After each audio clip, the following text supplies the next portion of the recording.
Hello, नमस्कार, I am Ajay निगम। आप लोगों ने हमारी पिछली वीडियो को बहुत प्यार दिया था, तो इस बार भी लाइक, सब्सक्राइब और शेयर करना बिल्कुल मत भूलिएगा।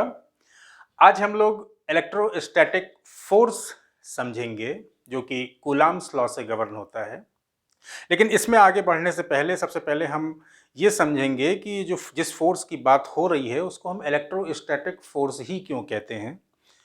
तो हम देखेंगे कि किसी दो चार्ज पार्टिकल्स को जब एक दूसरे के पास एक दूसरे से कुछ दूरी पे लाके रखा जाता है, तो रखा जाता है का मतलब कि उन चार्जेस को वहां से मूव नहीं करने दिया जाएगा, मतलब चार्जेस को स्टैटिक कंडीशन में रखा जाएगा। और तब वो दोनों चार्ज पार्टिकल्स अपने चार्ज के कारण जो भी एक दूसरे पे फोर्स लगाते हैं, उस फोर्स को हम इलेक्ट्रोस्टैटिक फोर्स कहते हैं। अच्छा, ये चीज़ हमको आज से करीब 225 साल पहले, मतलब 1785 के पहले से हमें मालूम थी कि दो तरीके के चार्ज पार्टिकल्स होंगे, एक पॉजिटिव होता है और एक नेगेटिव होता है। और ये भी लोगों को मालूम था, उस समय जो साइंटिस्ट लोगों ने जो भी रिसर्चेस की, उससे लोगों को ये भी मालूम था कि लाइक चार्जेस एक दूसरे को रिपेल करेंगे और अनलाइक चार्जेस एक दूसरे को अट्रैक्ट करेंगे। लेकिन 1785 से पहले ये लोगों को नहीं मालूम था कि ये जो लाइक चार्जेस एक दूसरे को रिपेल कर रहे हैं और अनलाइक चार्जेस एक दूसरे को अट्रैक्ट कर रहे हैं, वो कितने फोर्स के कारण रिपेल या अट्रैक्ट कर रहे हैं।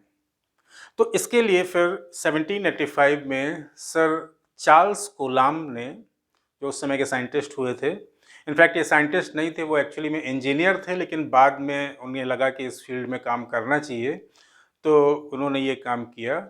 एनालाइज करना शुरू किया, कि एनालाइज करने की कोशिश करना शुरू की कि दो चार्जेस के बीच में कितना फोर्स लगता है। तो उसके लिए उन्होंने बहुत सारे एक्सपेरिमेंट किए, कभी लाइक चार्जेस लेकर के एक्सपेरिमेंट किए, कभी अनलाइक चार्जेस लेकर के एक्सपेरिमेंट किए। दो चार्ज लिया, उनके बीच का फोर्स मेज़र किया, और फोर्स मेज़र करने के लिए टॉर्क मेजरिंग इंस्ट्रूमेंट का उन्होंने इस्तेमाल किया था। दो चार्जेस के बीच का फोर्स मेज़र किया, फिर चार्जेस की वैल्यू बदलते गए और फोर्स लगातार मेज़र करते गए। इस तरीके से उन्होंने बहुत सारे एक्सपेरिमेंट्स किए, ठीक है।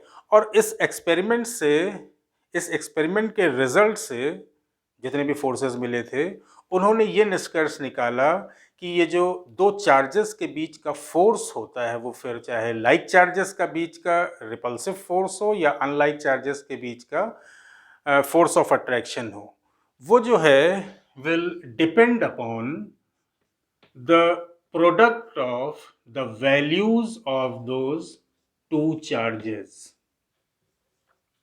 मतलब अगर एक चार्ज हम Q1 ले रहे हैं, यहां पर हमने फिगर में शो कर रखा है, एक चार्ज अगर हम Q1 ले रहे हैं और दूसरा चार्ज Q2 ले रहे हैं, और सपोज इन दोनों की बीच की दूरी मान लिया कि स्मॉल r है, तो F will be proportional to Q1 into Q2। और होगा भी, क्योंकि जो इलेक्ट्रोस्टैटिक फोर्स दो दो चार्जेस के बीच में लग रहा है, वो दोनों चार्जेस के कारण ही तो लग रहा है, ठीक है। तो और इस बात को हम इस तरीके से भी कह सकते हैं कि ये जो इलेक्ट्रोस्टैटिक फोर्स है, वो Q1 पर भी डिपेंड करेगा और Q2 पर भी डिपेंड करेगा, ठीक है। फिर इसके बाद कूलाम ने क्या किया कि दो चार्जेस अभी कुछ फिक्स दूरी पर लेके वो चल रहे थे। अब उनके बीच की दूरी वेरी कराकर उन्होंने देखना शुरू किया कि अब उनके बीच का जो इलेक्ट्रोस्टैटिक फोर्स है, किस तरीके से दो चार्जेस के बीच की दूरी पे डिपेंड करता है। तो इसके लिए वो दूरी बढ़ाते गए, चार्ज की वैल्यू भी बढ़ाते गए, घटाते गए, दूरी कम किया, ज़्यादा किया, और ज़्यादा किया, और कम किया, और कम किया। तो इस तरीके से भी उन्हें बहुत सारे फोर्सेस मिले अलग अलग केसेस में। तो इस डाटा की एनालिसिस करके उन्होंने ये निष्कर्ष निकाला कि दो चार्जेस के बीच में जो इलेक्ट्रोस्टैटिक फोर्स लग रहा होता है, वो उन दोनों के बीच के दूरी के केस में इनवर्स स्क्वायर लॉ को फॉलो करता है। मतलब कि अगर इन दोनों चार्जेस के बीच की दूरी r है, तो F will be inversely proportional to r square होगा। This is called inverse square law. इसको हम इनवर्स स्क्वायर लॉ कहते हैं।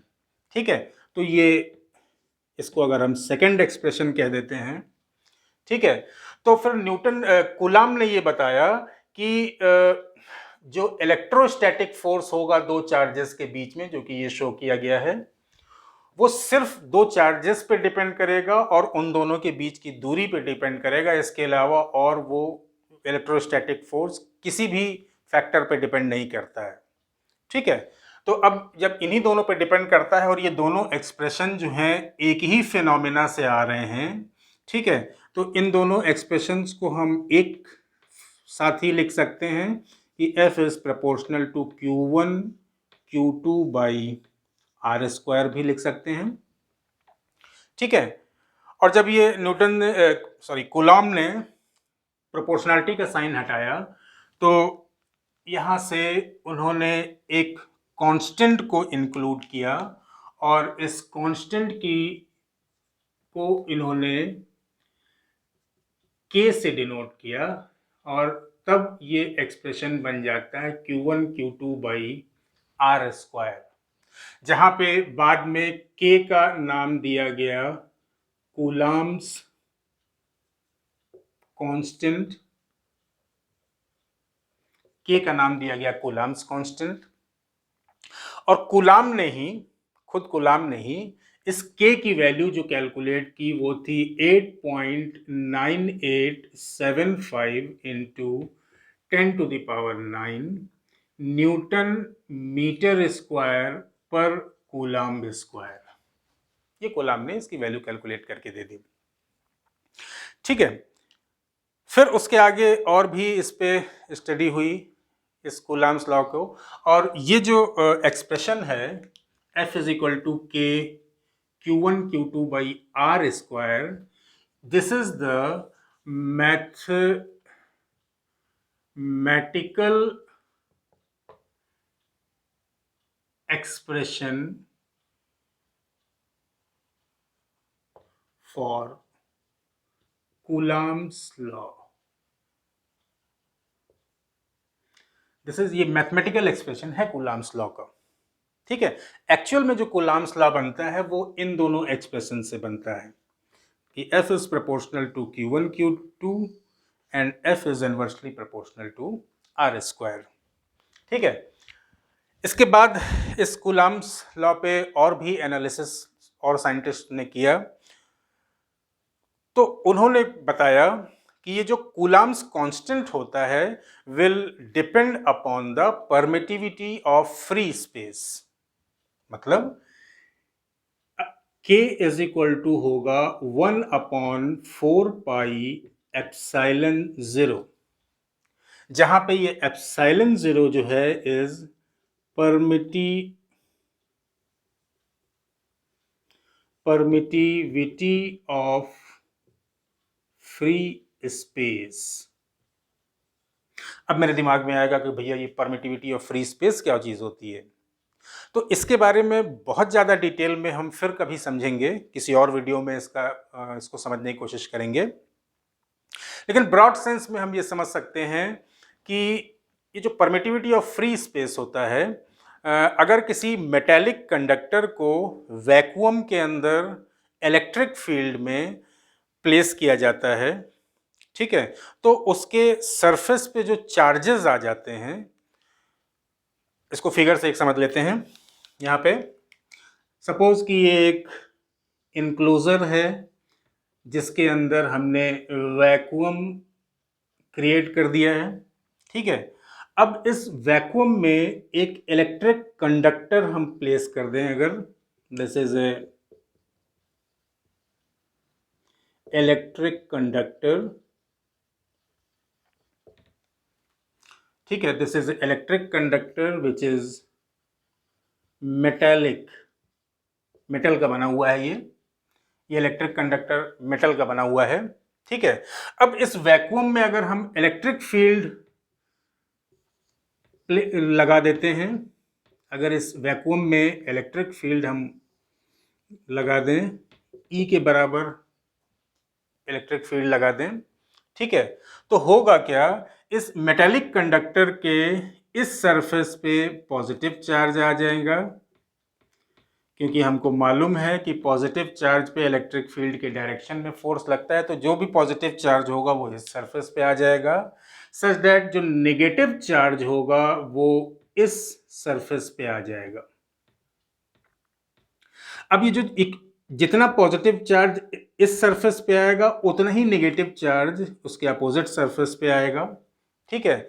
और अगर हम मान लें कि ये जो चार्ज डेंसिटी आ रही है इस सरफेस पे, जो चार्ज डेंसिटी आ रही है उसको अगर हम सिग्मा से डिनोट कर रहे हैं, ठीक है, तो ये पाया गया कि ये जो चार्ज डेंसिटी होती है वो एप्सिलॉन जीरो मतलब परमिटिविटी ऑफ फ्री स्पेस से इस फॉर्मूले से डिपेंड रिलेट होती है, जहां पे epsilon zero is equal to होगा charge density per unit electric field, charge density divided by the charge density on the surface of the metal या metallic conductor divided by the electric field intensity।